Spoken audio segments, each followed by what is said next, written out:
जहाँ दो आर्जो अनार्जो रिया मिद इतिहास नागाम इदी कते जहाँ दो हुदुर दुर्गा तो तिहिन हो नोडेले जरवा लेन नोआ रिया दो उद्देश्य दो नोआ गे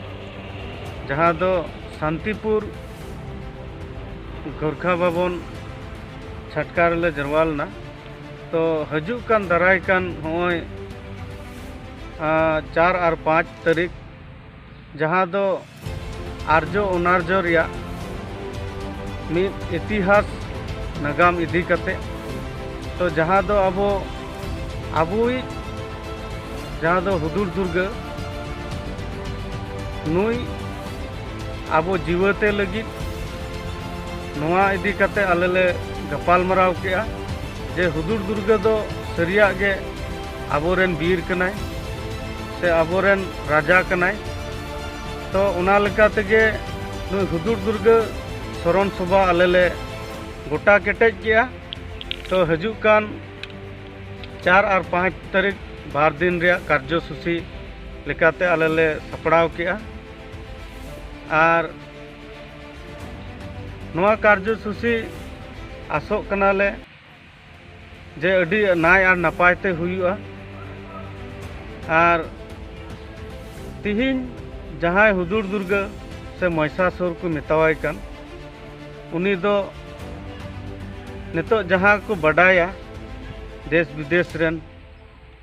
तो नुई दो रायखस लिकाते आलेले बड़ाय केआ से बुझाव केआ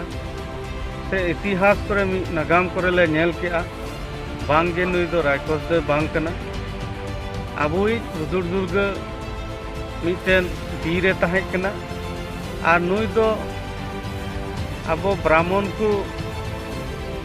षड्यंत्र मूलक कते नुई को हत्याव कदिया से को गज कदिया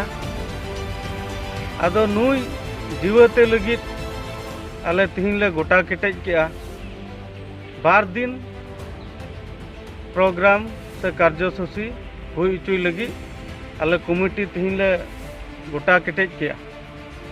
चेत पे हुई छे हुदुर दुर्गा शरण सभा नोआ दोले हुई चुया और देवी पूजा और हुदुर दुर्गा तो मिद दमते से जुदी दो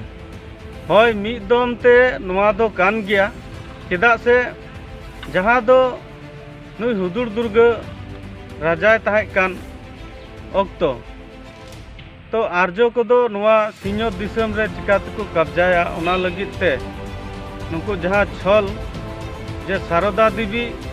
पश्चिम बंगो कोलकाता रेन कन्या कनाय